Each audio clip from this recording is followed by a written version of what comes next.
भागवत सेवया भगवती उत्तमा श्लोके भगवती उत्तम श्लोके भक्तिर्भवति नैष्टिकी भक्तिर्भवति नैष्टिकी। ಶ್ರೀಮದ್ಭಾಗವತ 4ನೇ ಸ್ಕಂದ ಅಧ್ಯಾಯ 7 ಶ್ಲೋಕ 5.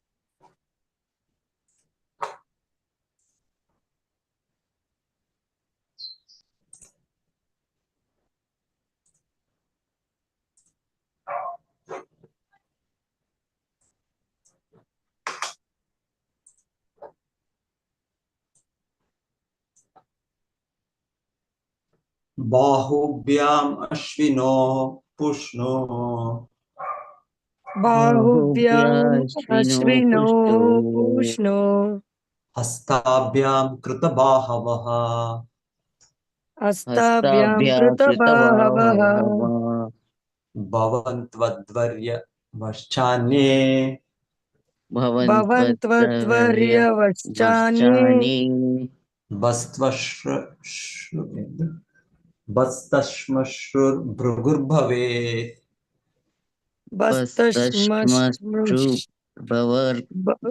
भृगुर्भवेत्। बाहुभ्याम् अश्विनो पूष्णो बाहुभ्याम् अश्विनोः पूष्णो हस्ताभ्याम् कृतबाहवः हस्ताभ्याम् कृतबाहवः भवन्त्वद्वर्यवश्चान्ये भवन्त्वद्वर्यवश्चान्ये बस्तश्मश्रुर्भृगुर्भवेत् भस्तश्मश्रुर्भृगुर्भवेत्। बाहुभ्याम् अश्विनोः पूष्णो बाहुभ्याम् अश्विनोः पूष्णो हस्ताभ्याम् कृतबाहवः हस्ताभ्याम् कृतबाहवः भवन्त्वद्वर्यवश्चान्ये भवन्त्वद्वर्यवश्चान्ये बस्तश्मश्रुर्भृगुर्भवेत् बस्तश्मश्रुर्भृगुर्भवेत्। ಓದಿ ಎಲ್ಲರೂ ಪ್ರಾರ್ಥನೆ ಮಾಡಿ.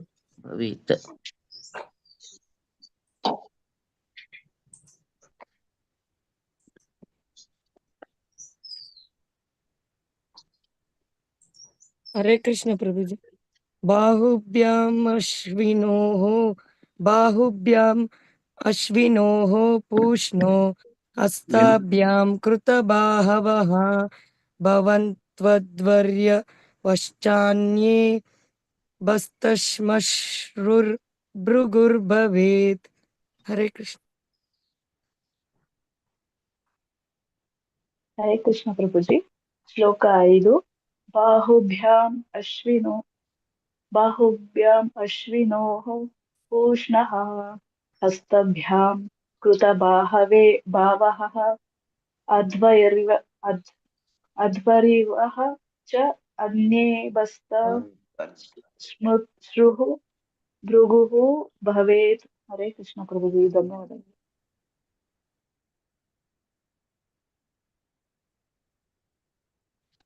हरे कृष्ण। बाहुभ्यामश्विनो पूष्णः हस्ताभ्याम् कृतबाहवः भवन्तु अध्वर्यवाच अन्ये बस्तश्माश्रु भृगु भवेत्। हरे कृष्ण। हरे कृष्ण प्रभु जी। बाहुभ्यामश्विनोः पूष्णो हस्ताभ्याम् कृत बाहवः भवन्तद्वर्यवश्चान्ये बस्तश्मश्रुभृगुर्भवेत्। ಧನ್ಯವಾದಗಳಮ್ಮ ಪ್ರಭು. हरे कृष्ण प्रभु जी। बाहुभ्याम श्विनो पुष्णो हस्ताभ्याम कृतबाहवा भवन्तद्वय वर्यवश्चान्ये वस्तस्मा शुभ्रघुर्भवेत्। हरे कृष्ण प्रभु जी, धन्यवाद। हरे कृष्ण प्रभु जी। बाहुभ्याम् अश्विनो पूष्णा हस्ताभ्याम् कृतबाहवः भवन्तु अध्वर्य च अन्ये भस्तश्मश्रु भृगु भवेत्। हरे कृष्ण प्रभु जी।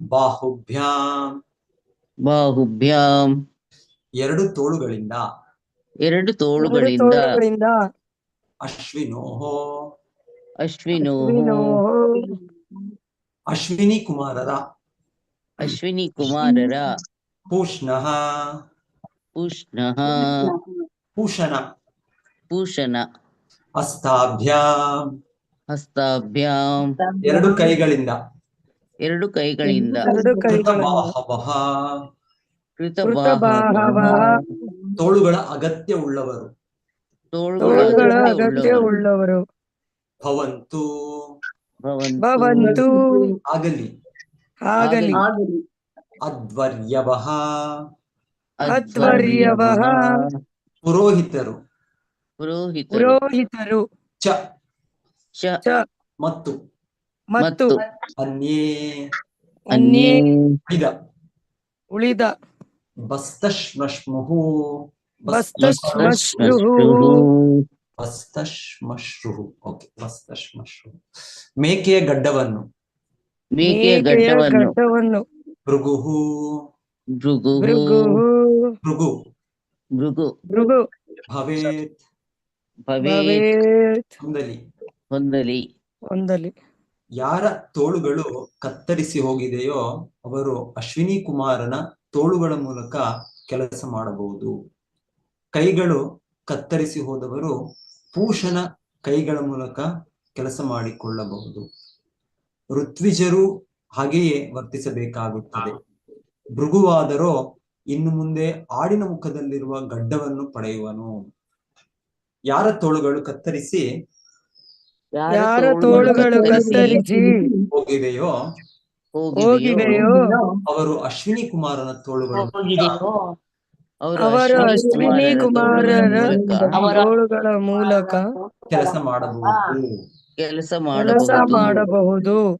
ಕೈಗಳು ಕತ್ತರಿಸಿ ಹೋದವರು ಕೈಗಳು ಕತ್ತರಿಸಿ ಕೈಗಳು ಹೋದವರು ಕತ್ತರಿಸಿ ಹೋದವರು ಪೂಷನ ಕೈಗಳ ಮೂಲಕ ಪೂಷನ ಪೂಜನ ಕೈಗಳ ಮೂಲಕ ಕೆಲಸ ಮಾಡಿಕೊಳ್ಳಬಹುದು. ಕೆಲಸ ಕೆಲಸ ಮಾಡಿಕೊಳ್ಳಬಹುದು. ಮಾಡಿಕೊಳ್ಳಬಹುದು. ಋತ್ವಿಜರು ಹಾಗೆಯೇ ವರ್ತಿಸಬೇಕಾಗುತ್ತದೆ. ಋತ್ವಿಜರು ಹಾಗೆ ಋತ್ವಿಜರು ಹಾಗೆ ವರ್ತಿಸಬೇಕಾಗುತ್ತದೆ. ವರ್ತಿಸಬೇಕಾಗುತ್ತದೆ. ಭೃಗುವಾದರೋ ಭೃಗುವಾದರೋ ಇನ್ನು ಮುಂದೆ ಆಡಿನ ಮುಖದಲ್ಲಿರುವ ಇನ್ನು ಮುಂದೆ ಆಡಿನ ಮುಖದಲ್ಲಿರುವ ಗಡ್ಡವನ್ನು ಪಡೆಯುವನು. ಗಡ್ಡವನ್ನು ಪಡೆಯುವನು. ಅರ್ಥ ಯಾಗೊತ್ತೀರಾ ಇವತ್ತು? ಹರೇ ಕೃಷ್ಣ. ಜ್ಯೋತಿಶ್ರೀ ಮಾತಾಜಿ ಓದಾಯ್ತಾ? ಹರೇ ಕೃಷ್ಣ ಮಾತಾಜಿ. ಭಾವಾರ್ಥ ಓದಿದ್ರಾ? ಓದಿದ್ದೆ ಮಾತಾಜಿ. ಓದ್ಲಾ? Lakshmi P M Mataji, Nagaveni Mataji, M V Hegade Prabhuji. Mataji ನಾನು ಯಾವ್ದು ಬೇಕಾ? ಹರೇ ಕೃಷ್ಣ. ಓದಿ. ಹರೇ ಕೃಷ್ಣ ಮಾತಾಜಿ. ನಾಯ್ಸ್ ಇದೆ ಮಾತಾಜಿ, ಇವತ್ತು ಆಗುದಿಲ್ಲ ಓದ್ಲಿಕ್ಕೆ. ಹರೇ ಕೃಷ್ಣ. ನಾನು ಎಂ ವಿ ಹೆಗಡೆ ಪ್ರಭುಜಿ ಓದ್ತಾರೆ. ಪ್ರಭುಪಾದ್ ಕಿ ಜೈ. ಹರೇ ಕೃಷ್ಣ. ಹರೇ ಕೃಷ್ಣ. ಭಾವಾರ್ಥ ಪ್ರಭುಪಾದರಿಂದ ಪ್ರಭುಪಾದ್ ಕಿ ಜೈ. ಭೃಗುಮನಿಯು ದಕ್ಷನ ಅತಿ ಮುಖ್ಯ ಬೆಂಬಲಿಗನಾಗಿದ್ದನು. ದಕ್ಷನ ತಲೆಗೆ ಬದಲಾಗಿ ಇರಿಸಿದ ಆಡಿನ ಮುಖದಲ್ಲಿರುವ ಗಡ್ಡವನ್ನು ಅವನಿಗೆ ನೀಡಲಾಯಿತು.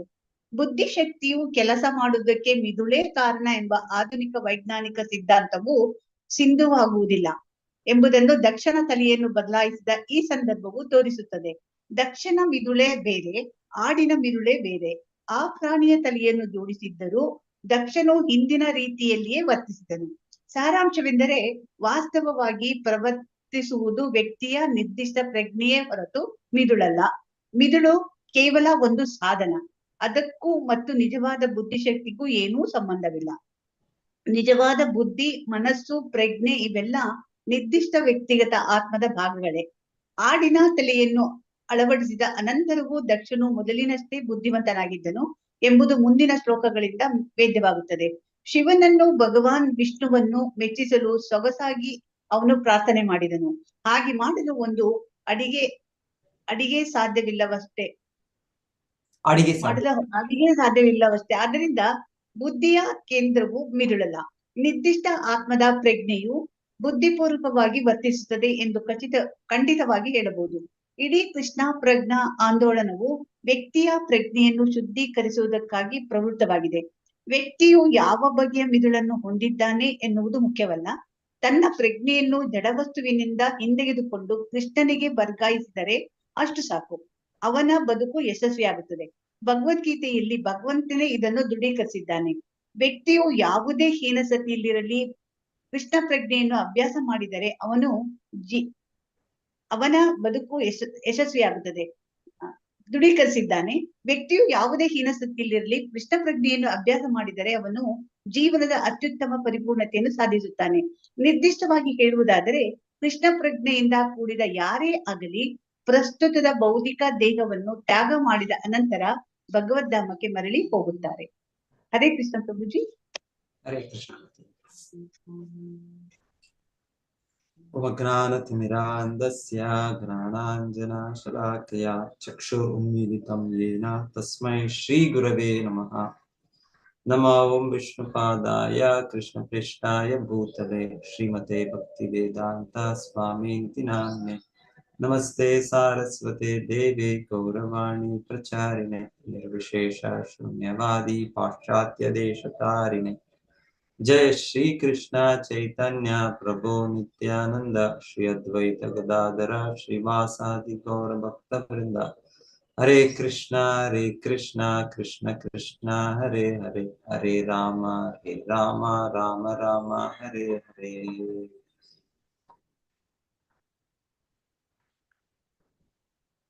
ಸೊ ಮಹಾದೇವ ಶಿವ ಹೇಳ್ತಾ ಇದ್ದಾರೆ, ಭೃಗು ಮಹರ್ಷಿ ಅವರ ಗಡ್ಡವನ್ನು ತೆಗ್ಬಿಟ್ಟಿದ್ದಾರೆ. ಸೊ ಅವರ ಗಡ್ಡವನ್ನು ದಕ್ಷನಿಗೆ ಕೊಡುವ ತಲೆ ಕೊಡ್ತಾರೆ, ಅದನ್ನ ಸೇರಿಸ್ತಾರೆ. ಅದಕ್ಕೆ ತಲೆಗೆ ಅದರ ಗಡ್ಡವನ್ನು ಅವ್ರಿಗೆ ಕೊಡ್ತಾರೆ. ಮತ್ತೆ ಮುಖ್ಯವಾಗಿ 3ನೇ ಶ್ಲೋಕ, ಪ್ರಜಾಪತಿರ್ ದಗ್ಧ ಶೀರ್ಷ್ಣೋ ಭವತ್ ಅಜಮುಖಂ ಶಿರ. ಯಾರಿಗೆ ಪ್ರಜಾಪತಿ ದಕ್ಷ ಸಾಮಾನ್ಯ ವ್ಯಕ್ತಿ ಅಲ್ಲ. ಪ್ರಜಾಪತಿ ಅಂದ್ರೆ ಅದು ದೊಡ್ಡ ಹುದ್ದೆ, ದೊಡ್ಡ ವ್ಯಕ್ತಿನೇ. ಆದರೂ ಇವಾಗ ತಪ್ಪಾಗಿದೆ, ಅವರ ಅಪರಾಧ ಆಗಿದೆ. ಹಾಗಾಗಿ ಮಹಾದೇವ ಶಿವ ಅವ್ರಿಗೆ ಹೇಳ್ತಾರೆ, ಅವರಿಗೀಗ ಆಡಿನ ತಲೆ, ಮೇಕೆಯ ತಲೆಯನ್ನು ಕೊಡೋದಿಲ್ಲ ಅಂತ ಹೇಳ್ತಾರೆ. ಕೊಡೋದು ವ್ಯವಸ್ಥೆ ಮಾಡ್ತಾ ಇದ್ದಾರೆ ಈಗ. ಸೊ ಇಲ್ಲಿ ಶಿಲ ಪ್ರಭುಪಾದ ನಮ್ಗೆ ಭಾವಾರ್ಥದಲ್ಲಿ ಹೇಳ್ತಾ ಇರೋದು, ಸೊ ಇದು ಸಾಮಾನ್ಯವಾಗಿ ಯೋಚನೆ ಮಾಡಿದ್ರೆ ಇದು ನಂಬಲಿಕ್ಕೆ ಕಷ್ಟ ಆಗುತ್ತೆ. ಸೊ ನಮಗೆಲ್ಲರಿಗೂ ಅನುಭವ ಇದೆ. ಸೊ ನೀವೆಲ್ಲರೂ ಇವತ್ತು ಆಧುನಿಕ ಚಿಂತನೆಯಲ್ಲಿದ್ದೇವೆ, ನಾವು ವೈಜ್ಞಾನಿಕ ಜಗತ್ತು ಅಂತರಲ್ಲಿದ್ದೇವೆ ನಾವು. ಸೊ ನಾವು ಒಂದು ರೀತಿಯ ನಮ್ಮ ವಿದ್ಯಾಭ್ಯಾಸ ಆಗಿದೆ. ಸೊ ನಮಗೂ ಇದೆಲ್ಲ ಕೇಳಿದ್ರೆ ಇದು ಆಡಿನ ತಲೆ, ಮೇಕೆಯ ತಲೆ, ಇದೆಲ್ಲ ಆಗುತ್ತಾ ಇದೆಲ್ಲ ನಿಜವಾಗ್ಲೂ ಸಾಧ್ಯ ಇದೆಯಾ ಅನ್ಸುತ್ತೆ ನಮಗೆಲ್ಲ. ಸೊ ಎನಿವೆ, ಶಿಲ ಪ್ರಭುಪಾದರು ಆಚಾರ್ಯರಂದ್ರೆ ಸಂಪೂರ್ಣ ಶಾಸ್ತ್ರದ ಮೇಲೆ ನಂಬಿಕೆ. ಶಾಸ್ತ್ರದಲ್ಲಿ ಪ್ರತಿಯೊಂದು ಮಾತು ಕೂಡ ಸತ್ಯ, ಯಾವುದು ಕೂಡ ಅಲ್ಲಿ ಒಂದು ಮಿಥ್ಯಾ ಕಲ್ಪನೆ ಇಲ್ಲ. ಏನಾದ್ರೂ ಆತರ ಒಂದು ಉದಾಹರಣೆ ಒಮ್ಮೆ ಕೊಡ್ತಾರೆ. ಉದಾಹರಣೆ ಕೊಡೋದ್ರಲ್ಲೇ ಅದು ನಮಗೆ ಪಾಠದ ರೀತಿಯಲ್ಲಿ ಏನಾದ್ರು ಕೊಡ್ತಾರೆ, ಅದನ್ನ ಅವ್ರು ಹೇಳ್ತಾರೆ. ಇದು ಉಲ್ಲೇಖ, ಇದು ಅನಾಲಜಿ ಅಂತ ಹೇಳ್ತಾರೆ. ಅದು ಬಿಟ್ರೆ ಪ್ರತಿಯೊಂದು ಅಲ್ಲಿ ಕೊಡೋದು ಸಂಗತಿ, ಇತಿಹಾಸ. ಪುರಾಣ ಅಂದ್ರೆ ಇತಿಹಾಸ. ಇದು ಒಂದು ನಿಜವಾದ ನಡೆದ ಘಟನೆ. ಇವತ್ತಿನ ಬ್ರಹ್ಮನ ದಿವಸದ ಪ್ರಾರಂಭದಲ್ಲಿ ನಡೆದ ಘಟನೆ, ತುಂಬಾ ನೂರಾರು ಸಾವಿರಾರು ವರ್ಷಗಳ ಹಿಂದೆ.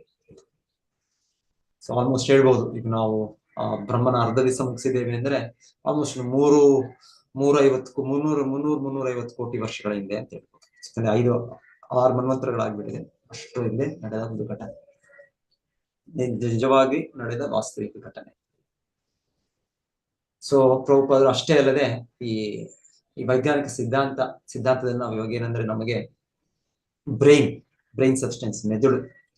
ಸೊ ಈ ಮೆದುಳಿನಿಂದ ನಮಗೆ ಈ ಬುದ್ಧಿವಂತಿಕೆ ಬರೋದು, ಮೆದುಳಿನಲ್ಲಿ ಏನೋ ಒಂದು ಮನಸ್ಸು ಬುದ್ಧಿ ಎಲ್ಲವೂ ಕೂಡ ಮೆದುಳಿನಲ್ಲಿ ಸೇರಿದೆ ಅಂತ ವೈಜ್ಞಾನಿಕ ಸಿದ್ಧಾಂತ.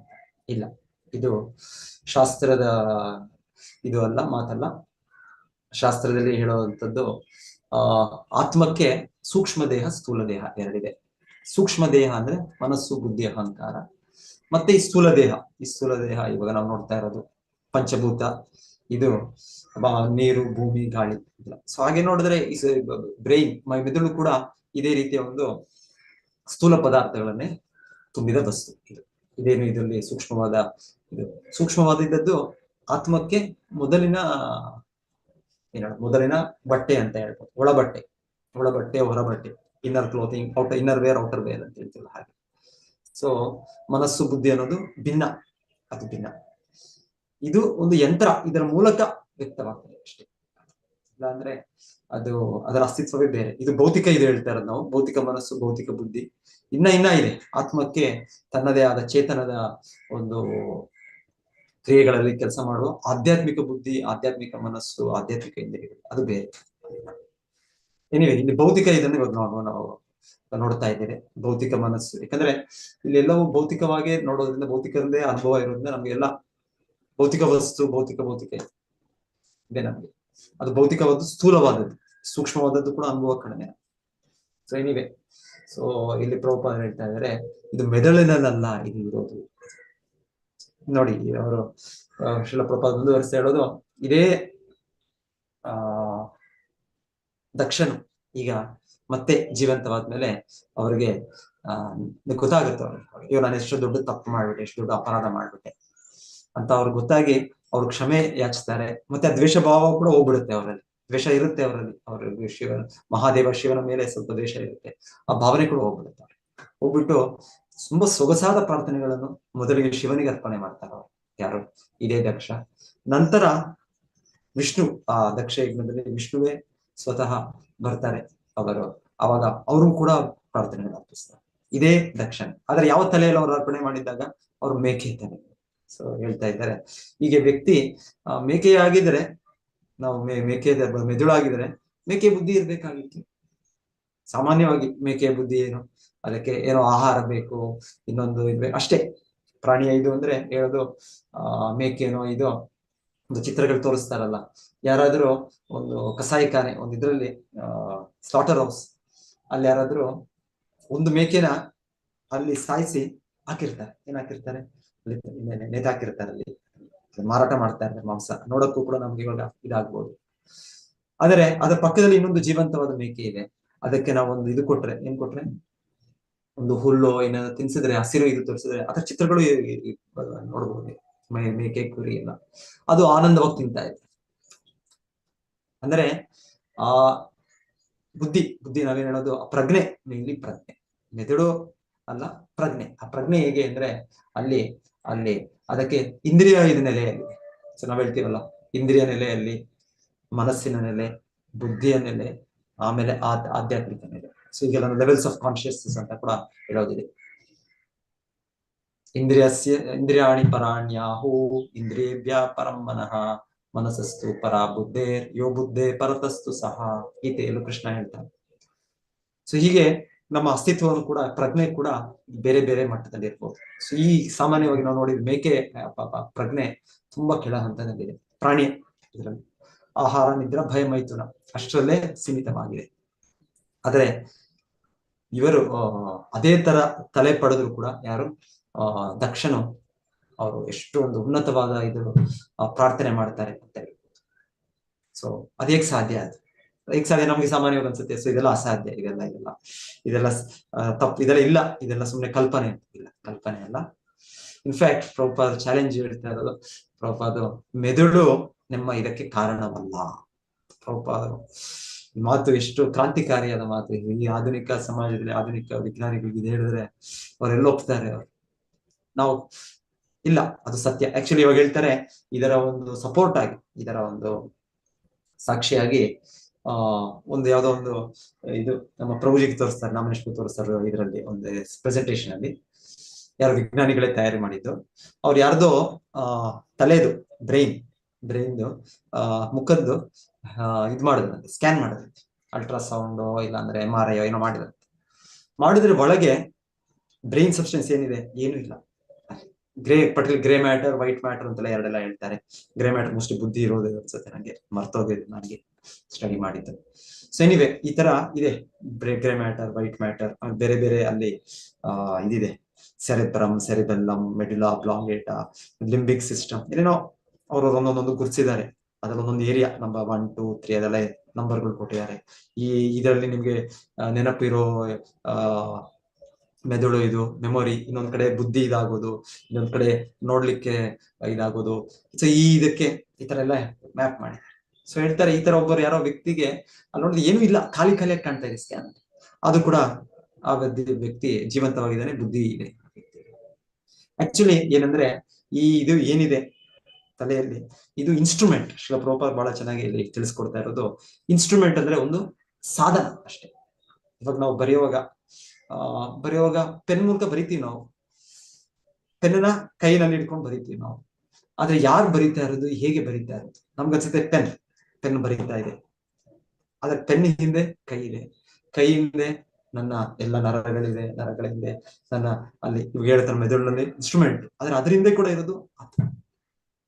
ಸೊ ನೋಡೋದು ಆಕ್ಚುಲಿ ಕಣ್ಣು ಅಂತ ಹೇಳ್ತೇನೆ, ಕಣ್ಣು ಇರೋದು ಅಲ್ಲೆಲ್ಲೋ ರೆಟಿನಾ ಅಂತ ಹೇಳ್ತಾರೆ, ಅದ್ರ ಹಿಂದೆ ಒಂದು ನರ ಇದೆ, ಆಪ್ಟಿಕ್ ನರ. ಮತ್ತೆ ಅಲ್ಲಿ ಸೊ ಹಿಂದೆ ಹೋಗ್ತಾ ಆಕ್ಚುಲಿ ಎಲ್ಲ ಪ್ರತಿಯೊಂದು ಇದು ಇನ್ನ ಹೇಳ್ಬೇಕು ಅಂದ್ರೆ, ಈ ಭೌತಿಕ ದೇಹ ಇದು ಚಲಿಸಕ್ಕೆ ಪರಮಾತ್ಮನಿದ್ದಾರೆ. ಈಶ್ವರ ಸರ್ವಭೂತಾನ ಹೃದ್ದೇಶೇ ಅರ್ಜುನ ತಿಷ್ಠತಿ ಬ್ರಾಹ್ಮಣನ್ ಸರ್ವಭೂತಾನಿ ಯಂತ್ರಾರೂಢಾನಿ ಮಾಯ.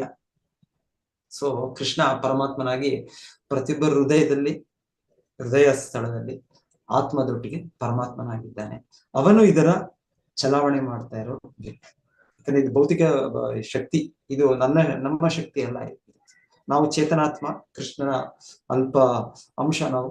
ಆದ್ರೆ ಈ ದೇಹ ಚಲಾವಣೆ ಆಗ್ತಾ ಇದೆ, ಈ ದೇಹ ನಿಯಂತ್ರಣದಲ್ಲಿ ಯಾರಲ್ಲಿ, ಇದು ಕೃಷ್ಣನ ಅಧೀನದಲ್ಲಿ ಮಾಯ ಇದು ಕೃಷ್ಣನ ಶಕ್ತಿ. ಪ್ರತಿಯೊಂದು ಅಷ್ಟೇ, ಪ್ರತಿಯೊಂದು ಕೂಡ ಕೃಷ್ಣ ಇದರಿಂದಾನೇ ಕೆಲಸ ಮಾಡೋದು. ಪ್ರತಿಯೊಂದು ದೇಹ, ಪ್ರತಿಯೊಂದು ಅಂಗಗಳು, ಪ್ರತಿಯೊಂದು ಇದು ಭಗವಂತನ ನೇರವಾಗಿ ಇಲ್ಲ ಪರೋಕ್ಷವಾಗಿ. ದೇವತೆಗಳಿದ್ದಾರೆ, ದೇವತೆಗಳಿಗೆ ಭಗವಂತನ ಆತರ ಒಂದು ಕಂಟ್ರೋಲ್ ಕೂಡ. ಆ 3 ಗುಣಗಳು ಸೃಷ್ಟಿ ಮಾಡಿ, ಮತ್ತೆ ದೇವತೆಗಳು, ಅಧಿದೇವತೆಗಳು ಸೃಷ್ಟಿ ನಾವು ಕೇಳೋದು 2ನೇ ಸ್ಕಂದದಲ್ಲಿ. ಇಂದ್ರಿಯಗಳು, ಇಂದ್ರಿಯ ವಸ್ತುಗಳು, ಅಧಿದೇವತೆಗಳು. ಸೊ ಇದರೆಲ್ಲ ಮೂಲಕ ಇದರ ನಿಯಂತ್ರಣ. ಸೊ ಇದು ಬಹಳ ತಪ್ಪು, ಇದು ಸಿದ್ಧಾಂತ, ಈ ರೀತಿಯ ಮನವರಿಕೆ. ಯಾಕೆ ಮೆದುಳು ಅನ್ನೋದು ಇದರಿಂದ ನಮಗೆ ನಮ್ಮ ಅಸ್ತಿತ್ವ, ನಮ್ಮ ಪ್ರಜ್ಞೆ, ನಮ್ಮ ಬುದ್ಧಿ ಇಲ್ಲ. ಸೊ ಇದರ ವಿಚಾರವಾಗಿ ಇರ್ಬೋದು. ಮೆಟೀರಿಯಲ್ ಇದರಲ್ಲಿ ಭೌತಿಕವಾಗಿ ಹೇಳ್ಬೇಕು ಅಂದ್ರೆ ಒಂಥರ ಭಗವಂತನ ಮಾಡಿದ್ದಾನೆ. 84 ಲಕ್ಷ ಜೀವರಾಶಿಗಳು, 84 ಲಕ್ಷ ಜೀವರಾಶಿಗಳಲ್ಲಿ ಬೇರೆ ಬೇರೆ ರೀತಿಯ ದೇಹಗಳಿದೆ, ಬೇರೆ ಬೇರೆ ರೀತಿಯ ತಲೆ, ಬೇರೆ ಬೇರೆ ರೀತಿಯ ಮೆದುಳು ಎಲ್ಲ ಇದೆ, ಆ ಯಂತ್ರಗಳು, ಸಾಧನೆಗಳು ಎಲ್ಲ ಇದೆ. ಆದ್ರೆ ಇದು ಭೌತಿಕ ಜಗತ್ತು. ಭೌತಿಕ ಜಗತ್ತಲ್ಲೂ ಕೂಡ ನಾವು ನೋಡೋದು ನಮ್ಮ ಈಗ ಅನುಭವ, ಭೂಲೋಕದಲ್ಲಿ ನಮ್ಗೆ ಅನುಭವ. ಅದೇ ಈ ಲೋಕದಲ್ಲೇ ಬಹಳ ಜೀವಿಗಳಿದ್ದಾರೆ. ಎಂತ ಜೀವಿಗಳು? ಇವಾಗ ನಾವು ಕೇಳೋದು ದಕ್ಷ ಬಗ್ಗೆ ಕೇಳಿದ್ವಿ, ಇಲ್ಲ ಅಂದ್ರೆ ಗಣಪತಿ, ಗಣೇಶ, ಅವರ ತಲೆ ಕೂಡ ಆನೆಯ ತಲೆ ಅಂತ ಕೇಳ್ತೇವೆ. ಸೊ ಅವರ ಬುದ್ಧಿ ಏನು ಆನೆ ತರನ? ಇಲ್ಲ, ಅವರ ಬುದ್ಧಿ, ಅವರು ದೇವತೆ, ಅವರು ಗಣಾದಿ ರಾಜ. ಅವರು ಕೂಡ ನರಸಿಂಹದೇವರ ಇದರನ್ನು ಆಶ್ರಯ ಪಡೆದು ಅವರು ಭಗವಂತನ ಪಾದಕಮಲಗಳಲ್ಲಿ ಆಶ್ರಯಿಸಿರೋ ದೊಡ್ಡ ದೇವತೆ ಅವರು ಗಣಪತಿ. ಹಾಗೆ ಅವರ ವಾಹನಗಳು ಕೇಳ್ತೇವೆ ನಾವು, ವಾಹನಗಳು, ಅವರ ಮೂಷಿಕ ವಾಹನ ಅದೇನೋ ಒಂದು ಸಾಮಾನ್ಯ ಅದು ಇಲ್ಲ, ಮೌಸ್, ಕ್ಯಾರೆಟ್ ಅಲ್ಲ. ಇಲ್ಲ ಅಂದ್ರೆ ಶಿವನ ವಾಹನ ನಂದಿ, ಅವರು ಕೂಡ ನಂದಿ ಅಂದ್ರೆ ಬುಲ್. ಸೊ ಅವ್ರೇನೊಂದು ಆಗ ಅವರು ಇಲ್ಲ ಅಂದ್ರೆ ಬ್ರಹ್ಮನ ವಾಹನ ಹಂಸ, ಸಾಧಾರಣ ಹಂಸ. ಸೊ ಎಲ್ಲ ದೇವತೆಗಳು ಒಂದು ವಾಹನ ಕೇಳ್ತೇನೆ. ಅವ್ರು ನೋಡಿದ್ರೆ ಈ ತರ ಪ್ರಾಣಿಯ ಗಾತ್ರದಲ್ಲಿ ಯಾವುದೋ ಒಂದು ದೇಹದಲ್ಲಿ ಇರೋ ತರ ಕಾಣ್ತಾರೆ. ಆದ್ರೆ ಸಾಮಾನ್ಯ ಪ್ರಾಣಿಗಳಲ್ಲ ಅವರು. ಈ ಭೌತಿಕ ಜಗತ್ತಾದ್ರೂ ಕೂಡ ತುಂಬಾ ಉನ್ನತ ಜೀವಿಗಳ ಒಂದು ರೀತಿಯಲ್ಲಿ. ಈಗ ಒಂದು ರೀತಿಯಲ್ಲಿ ಇಂದ್ರನ ವಾಹನ ಐರಾವತ. ಆಮೇಲೆ ಇನ್ನ ಬೇರೆ ಏನೇನೋ ಇದೆ, ಎಷ್ಟೊಂದು ದೊಡ್ಡ ದೊಡ್ಡ ಆನೆಗಳಿದೆ. ಅದ್ರ ವಿವರಣೆ ಎಲ್ಲ ನೀವು ಭಾಗವತದಲ್ಲಿ ಕೇಳ್ತೀರಾ ಮುಂದೆ, ಹೇಗೆ ಸೃಷ್ಟಿಯಲ್ಲಿ ಅವರ ಅಸ್ತಿತ್ವ ಇದೆ, ಅವರ ಪಾತ್ರಗಳಿದೆ, ಅವರ ಈ ಒಂದು ಸೃಷ್ಟಿ ಸ್ಥಿತಿ ಇದರಲ್ಲಿ ಅಂತೆಲ್ಲ ಇದೆಲ್ಲ ಇದೆ. ಬೇರೆ ಬೇರೆ ಉನ್ನತ ಜೀವಿಗಳಿದ್ದಾರೆ. ಇನ್ನ ಒಂದೊಂದು ಕೇಳ್ತೇವೆ ನಾವು, ಯಾವ್ದದು ಪರ್ವತಗಳು ಪಾರ್ವತಿ ಹಿಮಾಲಯ ಪರ್ವತ ಮಗಳಾಗಿ ಹುಟ್ಟಿ ಬರುವುದು ಕೇಳ್ತಾರೆ. ಇದಕ್ಕೆ ಅಧಿದೇವತೆ ಇದ್ದಾರೆ. ಮತ್ತೆ ಪರ್ವತಗಳಿವೆ ಹೇಳ್ತಾರೆ, ಅದಕ್ಕೆ ರೆಕ್ಕೆಗಳಿದ್ದು ಒಂದು ಲೋಕಗಳಿಂದ ಇನ್ನೊಂದು ಲೋಕಕ್ಕೂ ಕೂಡ ಹೋಗೋ ಪರ್ವತಗಳಿವೆ. ಮತ್ತೆ ಇಂದ್ರ ಆ ಪರ್ವತಗಳಿಗೆ ಆ ರೆಕ್ಕೆಗಳನ್ನ ಅವರ ವಜ್ರ ಆಯುಧದಿಂದ ಅವರು ತುಂಡು ಮಾಡ್ತಾರೆ. ಸೊ ನಾನು ಸಾಮಾನ್ಯವಾಗಿ ನನ್ನ ಇದಕ್ಕೆ ನನ್ನ ಬುದ್ಧಿ ಇದಕ್ಕೆ ನಾನು ಇದು ಮಾಡ್ಕೊಳ್ಳೋದಂದ್ರೆ, ಚಿಕ್ಕ ಇರುವೆ ಇನ್ನ ದೊಡ್ಡ ಅಸ್ತಿತ್ವವನ್ನು ಹೇಗೆ ತಿಳಿಯಲು ಸಾಧ್ಯ? ಇಲ್ಲಿ ನಮ್ಮ ಮಂದಿರದ ಬಗ್ಗೆನೋ, ಇಲ್ಲ ನಮ್ಮ ಇಲ್ಲಿ ನಗರದ ಬಗ್ಗೆನೋ, ಇದಕ್ಕೆ ಇರುವೆಗೆ ಎಷ್ಟು ಗೊತ್ತಾಗುತ್ತೆ? ಎಷ್ಟಾದ್ರೂ ಇರುವೆ. ಹೀಗಿರುವಾಗ ನಮ್ಮ ಚಿಕ್ಕ ಒಂದು ಅಸ್ತಿತ್ವವೇ, ನಮ್ಮ ಒಂದು ಇಲ್ಲಿರುವ ಒಂದು ಮನೆ, ಒಂದು ದೇವಸ್ಥಾನ, ಇಲ್ಲ ನಗರವನ್ನೇ ಅದಕ್ಕೆ ತಿಳಿಲಿಕ್ಕಾಗೋದಿಲ್ಲ. ಇನ್ನ ಹಾಗೆ ರಾಜ್ಯ, ರಾಷ್ಟ್ರ, ಸಂಪೂರ್ಣ ಭೂಲೋಕ, ಮತ್ತೆ ಸೋಲಾರ್ ಸಿಸ್ಟಮ್, ಹೀಗೆ ಗ್ಯಾಲಕ್ಸಿ, ಮಿಲ್ಕಿ ವೇ, ಈ ತರ ಹೀಗೆ ನಾವು ಬ್ರಹ್ಮಾಂಡ ಎಲ್ಲ ಹೋಗ್ತಾ ಇದ್ರೆ ಏನ್ ಗೊತ್ತಾಗುತ್ತೆ ಇರುವೆ. ಸೊ ಅದೇ ರೀತಿ ನಮ್ಮದು ಕೂಡ ತುಂಬಾ ಚಿಕ್ಕ ಅಸ್ತಿತ್ವ ನಮ್ಮದು. ಸೊ ಹೀಗೆ ಸಂಪೂರ್ಣ ವಿಶ್ವದ ಚಟುವಟಿಕೆಗಳು ತಿಳಿಲಿಕ್ಕೆ ಅಸಾಧ್ಯ. ಅದಕ್ಕೆ ನಾವು ಶಾಸ್ತ್ರದ ಮಾತಿನ ಮೇಲೆ ನಾವು ಅದರ ಮೇಲೆ ಮುಂದುವರ್ಸ್ಕೊಂಡು ಹೋಗ್ಬೇಕು. ಸೊ ಗೊತ್ತಾಗುತ್ತೆ, ಕ್ರಮೇಣವಾಗಿ ನಮ್ಗೆ ಗೊತ್ತಾಗುತ್ತೆ, ನಮ್ಗೆ ಅದರ ನಂಬಿಕೆಗಳು ಬರುತ್ತೆ. ಸೊ ಅಷ್ಟೇ ಅಲ್ಲ, ಆಧ್ಯಾತ್ಮಿಕ ಲೋಕದಲ್ಲಿ ಇನ್ನ ಬೇರೆ ರೀತಿ ಅಲ್ಲಿ ಜೀವಿಗಳು ಯಾವುದೇ ದೇಹದಲ್ಲಿ ಪಡೆದಿರಲಿ ಅವರೆಲ್ಲ ಮುಕ್ತ ಪುರುಷರು. ಅಲ್ಲಿ ಚಿಂತಾಮಣಿ ಪ್ರಕರ ಸದ್ಮ ಸುಕಲ್ಪ ವೃಕ್ಷ ಲಕ್ಷಾವೃತೇಶು ಸುರಭಿರವಿಪಾಲಯಂತಂ ಲಕ್ಷ್ಮೀ ಸಹಸ್ರ ಶತ ಸಂಭ್ರಮ ಸೇವ್ಯಮಾನಂ ಗೋವಿಂದಮಾದಿ ಪುರುಷಂ ತಮಹಂ ಭಜಾಮಿ. ಅಲ್ಲಿ ವೃಕ್ಷಗಳಿದೆ, ಮರಗಳಿದೆ. ಈ ಜಗತ್ತಿನಾದ್ರೂ ವೃಕ್ಷಗಳಂದ್ರೆ ಹೇಳ್ಬೋದು ಸ್ವಲ್ಪ ಹೆಚ್ಚು ತಾಮಸಿಕ ಪ್ರಜ್ಞೆಯಲ್ಲಿದ್ದಾರೆ ಅಂತ ಹೇಳ್ತಾರೆ. ಯಾವ ಜೀವಿಗಳು ಆ ತರ ಒಂದು ಚಟುವಟಿಕೆ ಮಾಡಿದ್ದಾರೋ, ಇಲ್ಲಾಂದ್ರೆ ಇನ್ನ ವಿಕಾಸಗೊಂಡಿರೋ ಅವರು ಆ ವೃಕ್ಷ ದೇಹದಲ್ಲಿ ಸಿಗಿರ್ತಾರೆ. ಆದ್ರೆ ಚಿಂತಾಮಣಿ ಧಾಮದಲ್ಲಿ, ಭಗವಂತನ ಧಾಮದಲ್ಲಿ ಕಲ್ಪತರು ವೃಕ್ಷಗಳು ಅವರು ಸಾಮಾನ್ಯ ಅಲ್ಲ, ಅವರು ಸುಶುದ್ಧ ಭಕ್ತರು. ಅವರು ಕೃಷ್ಣ ಪ್ರಜ್ಞೆ ನೆಲೆಯಲ್ಲಿ ನಿಂತಿದ್ದಾರೆ. ಅವರು ಭಕ್ತರ ಸೇವೆಗೆ, ಕೃಷ್ಣನ ಸೇವೆಗೆ ಆ ರೀತಿಯ ಒಂದು ಇದನ್ನು ಪಡೆದವರು. ಅವರು ಕೃಷ್ಣ ಲೀಲೆಯಲ್ಲಿ ಇಲ್ಲ ನಾರಾಯಣ ಲೀಲೆಯಲ್ಲಿ ತೊಡಗುವರು ಕಲ್ಪತರು ವೃಕ್ಷ. ಅದೇ ರೀತಿ ಸುರಭಿ ಸಾಮಾನ್ಯ ಇದರ ತರ ಅಲ್ಲ. ಈ ಭೌತಿಕ ಜಗತ್ತಲ್ಲೂ ಅಷ್ಟೇ, ಭೌತಿಕ ಜಗತ್ತಲ್ಲೂ ಭಗವಂತನ ವಿಶೇಷವಾದ ಒಂದು ಇದು ಗೋಮಾತೆ, ಅದರ ಸೃಷ್ಟಿ. ಅದ್ರ ಬಿಟ್ರೆ ಹೇಳೋದು ಆದ್ರೂ ಅದರ ಅಷ್ಟು ಇದಿರೋದಿಲ್ಲ ಪ್ರಜ್ಞೆ. ಸಾತ್ವಿಕ ಅಂತ ಹೇಳ್ಬೋದು, ಹೆಚ್ಚು ಸತ್ವಗುಣ ಇರ್ಬೋದು ಸ್ವಲ್ಪ ಅಂತ ಹೇಳ್ಬೋದು. ಅದ್ರ ಬಿಟ್ಟರು ಕೂಡ ಅವರು ಪ್ರಾಣಿ ಇದ್ರಲ್ಲೇ ಇದ್ದಾರೆ, ನೆಲೆಯಲ್ಲೇ ಇದ್ದಾರೆ. ಇನ್ನ ಮನುಷ್ಯ ನೆಲೆಯಲ್ಲಿ ಇದು ಕಡಿಮೆನೆ.